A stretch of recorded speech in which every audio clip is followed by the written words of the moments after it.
I have made such a mess in this studio. The reason why I made such a mess is because I got some new gear. But it's time to clean up the whole studio, set things up because I have a shoot to do. It's a little bit better. I haven't opened this yet. They're little stoppers so that your paper doesn't roll away from you. You just put them into the core. They have the little like notches that the backdrop bar will fall into, and so you could still pull it down, but it won't roll on its own. Pretty excited about those. It is 5:50 p.m.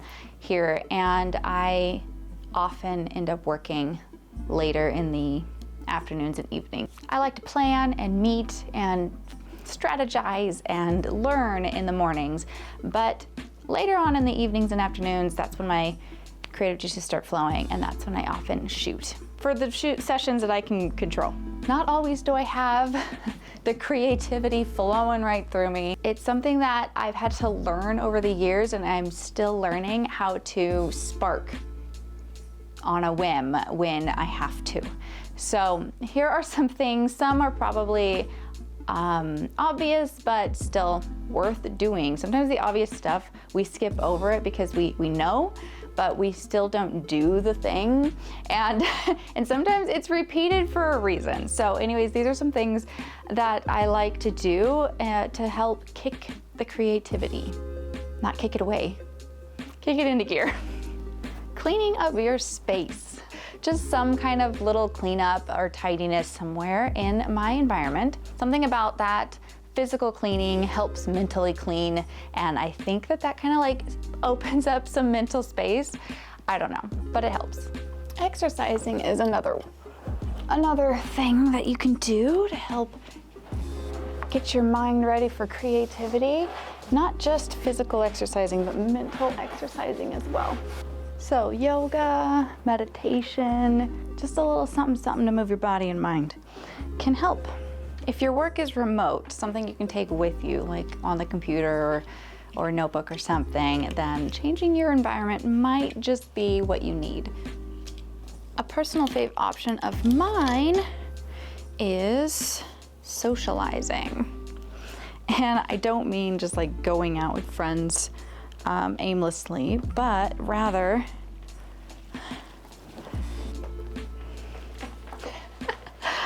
like getting on voice memos or Marco Polo or just calling up somebody, and something as simple as just walking them through your day or letting them know like what you're going through or what you need to do next is enough. Sometimes I can just tell a friend about a shoot and how I'm supposed to set it up and literally just walk them through the plan, and that will be enough to get me thinking in the right mindset and kind of kick on those creative juices. Time blocking is another option. I don't do a lot of time blocking. However, what I will do is a time block challenge. And I will like say, okay, for the next 20 minutes, I am working on this thing. And if that's all I do is 20 minutes of it, then that's fine. At least I started it. But half the time or more, that 20 minutes turns into me just totally being in the swing of it and wrapping it all up. So starting is often the hardest part. And if that means you just spend 20 minutes and you pick it up later, it's probably easier to pick it up after you've begun, whatever. Or you have started it and so you're in the mood and you're good to go. If time permits and you can afford to change what you're working on, then do that. Because working on something else is definitely better than wallowing around not finishing the thing that you aren't in the mood for just yet. And who knows, maybe doing that other thing is, and then coming back will give you a fresh view, perspective, whatever you need. And last thing I'll mention is a fun one, and it's one I often use as well, which would be to kind of make it special or like feel the vibe. So there's a couple of takes on this. One would be to make it special by like kind of like setting the mood. You could get some candles going, go make yourself a tea or a fancy latte or whatever drink. You can, you know, I don't know, do a little ritual of sorts, stretch, make it like a whole special event just for you to get ready to shoot or write or whatever it is that you do. This is something I will do often for a self-portrait, is like feel the vibe of the image. You know, I go through the mood board, I find a playlist that fits, I don't know, like Victorian era music for a self-portrait, or I don't know, just like kind of just stare at the images of the mood board and think about the images and the setup that you have, and or however this might apply for you, and find a playlist or a candle and a drink or something that fits that mood board.